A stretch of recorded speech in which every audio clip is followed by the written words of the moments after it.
Oi pessoal, tudo bem? Meu nome é João Ricardo, eu sou professor e pesquisador na área de macroeconomia e eu queria conversar com vocês sobre essa impressão que algumas pessoas têm de que porque a taxa de câmbio na Rússia, o rublo ficou mais forte mesmo depois das sanções econômicas, parece que as sanções não estão tendo o efeito.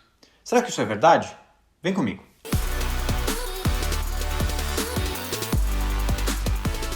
Qual que é a ideia por trás das sanções? É você apontar essa arma econômica que não está na sua totalidade ainda sendo utilizada e dificultar que a Rússia consiga efetuar as suas atividades não só bélicas, mas também dentro da própria economia, tá bom?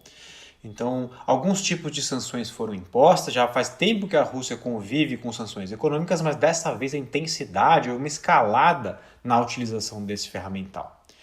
Vamos pegar dois principais pilares dessas sanções pós a guerra na Ucrânia, tá? O primeiro é excluir alguns bancos, mas não todos, do sistema SWIFT, do sistema de pagamentos internacional.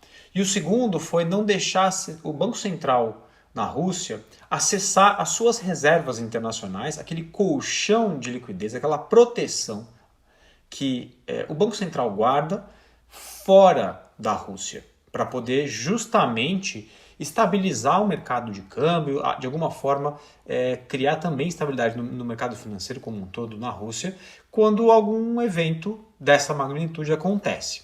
Sem essas duas ferramentas, o que aconteceu num primeiro momento? Medo, incerteza, as pessoas vão aos bancos e tentam sacar os seus recursos, os investidores tiram dinheiro da Rússia. Claro que o governo russo respondeu colocando diversas barreiras para que esse capital pudesse sair, mas há então uma primeira perda de valor da moeda na Rússia. Num primeiro momento, faz todo sentido, porque você tem esse movimento de aversão ao risco, você tem essa saída, quem pode tira os recursos e vai para um lugar mais seguro.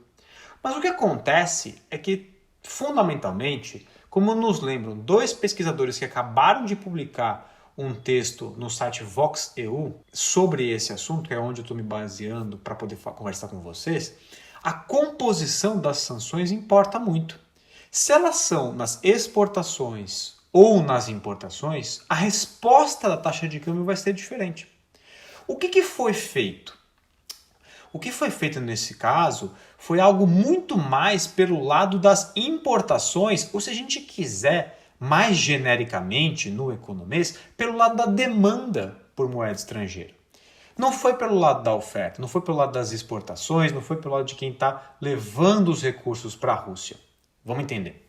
O que acontece é o seguinte, na hora que você impossibilita que alguns investidores, que bancos, que as famílias em geral consigam acessar esses recursos no mercado de câmbio, e o rublo ele é negociado dentro da Rússia, né, isso é importante dizer, você dificulta então a compra, por exemplo, de produtos importados, você dificulta que os investidores tirem os seus recursos, algo que a gente chama de repressão financeira.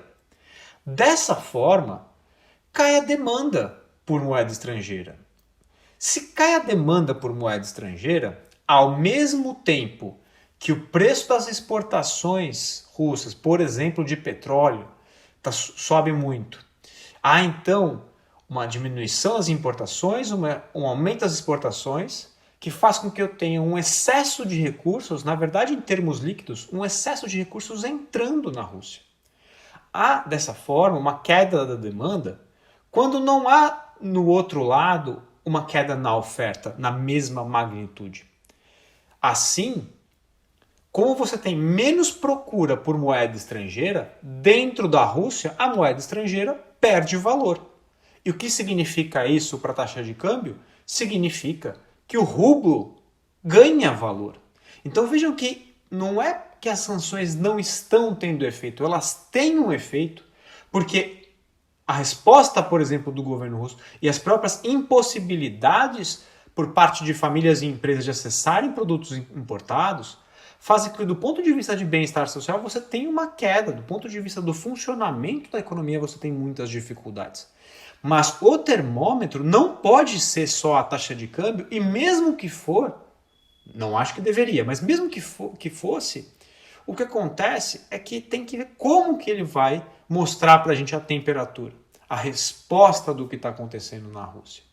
Então, muito cuidado quando a gente for olhar para esses eventos, entender o contexto econômico onde eles ocorrem, porque nem sempre é tão intuitivo assim perceber o que vai acontecer. Mas vejam, a taxa de câmbio na Rússia se apreciar faz todo sentido com a composição do tipo de sanção econômica que foi implementada até agora. Não é que elas não estão funcionando, é que para algumas pessoas o sinal não foi esperado.